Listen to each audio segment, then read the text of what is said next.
Hope you're having a wonderful day. Mine started off brilliantly. I'm well rested, had a lovely breakfast, and today I want to make this video and talk to you about the 5 things I hate about my Focus ST. First of all, I want to make sure that you guys understand that this car is amazing. I absolutely love it to death, but there are little things that piss me off, and it's just part of, you know, it being a car. It's not perfect. It wasn't meant to be perfect. It was meant to be enjoyable, and this car sure is. Now, the first thing that I hate about the Focus ST is the fuel economy. And I had the Fiesta ST prior to this, the 1.6 liter EcoBoost. But this 2 liter EcoBoost seems way too thirsty. I am not kidding you. When I bought the car, it was rated at 8.8 liters per 100 kilometers. I don't know what the MPG is on that, but it is so thirsty. You come anywhere near the throttle and your pocket bleeds. But yeah, it's the price you pay for 184 kilowatts and 360 Newton meters. A price I'm willing to pay, actually. The second thing I don't like about the Focus ST is the stereo system. It's crap. It's supposed to be a 9-speaker system, but what they did is we have a speaker in each door, a tweeter as well, rear doors as well, and then you've got this little that is in the gauge cluster where the boost gauge is. Now, in all fairness, they probably wanted to give it a little bit of luxury and give it some more, you know, oomph. But it sounds whack. It seriously sounds whack. The way you enhance the sound system on your Focus ST is by removing the gauge cluster, unplugging that tweeter, and just using it without. The system sounds a little bit better with only...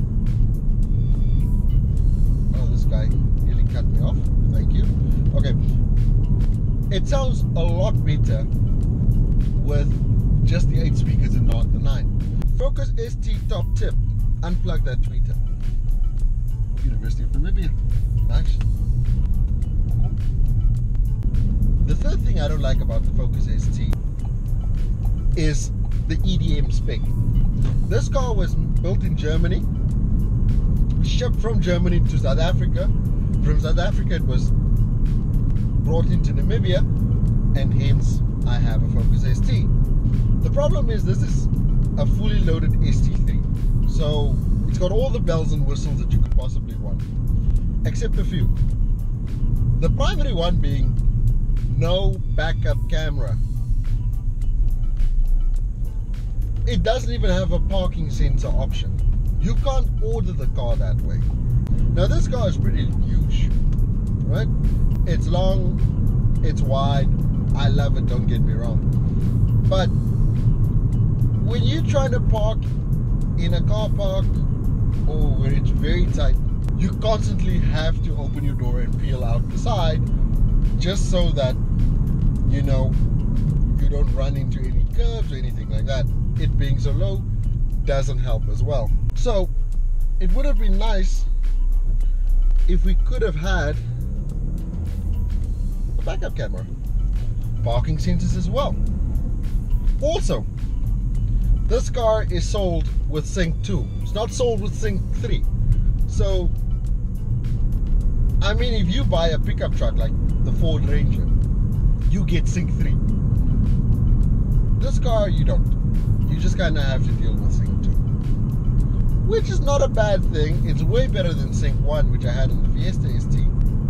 But I mean, for almost $500,000 Namibian dollars, chuck in a freaking backup camera.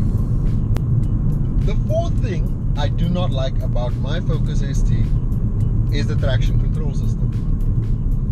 It is too intrusive but I feel it kicks in way too early and kicks in too aggressively. So companies like Stratified and Cobb have been working on traction control systems, aftermarket of course. If you touch your car, and I mean touch it in any way except washing it, you're going to void your warranty. I really do not know why it is like that. But if you touch your car, except wash it, possibly wax it, you will lose your warranty. So keep that in mind when we talk about aftermarket traction control systems. The fifth thing I hate about my Focus ST has to be the gearbox and the exhaust system. I'm sorry, Ford, you could have done better. As a hot hatch, as a performance vehicle, throws on your gearbox are way too long. It's not acceptable. No, I'm sorry. It is not acceptable. It's too long. I'm not going to sugarcoat it and say, yeah, it's meant for everyone. No. It's notchy. It feels limp.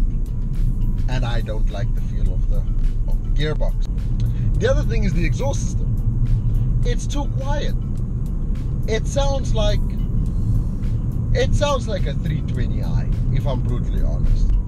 And this thing will run rings around a 320. It just sounds, it's so quiet. Yeah, you've got the fake sound that comes into the cabin through this imposer. Brilliant. I like that. But just the overall exhaust is, I mean, look at what you did with the Focus RS. Brilliant exhaust system. Probably could have applied some of those principles into this car. We would have certainly appreciated it.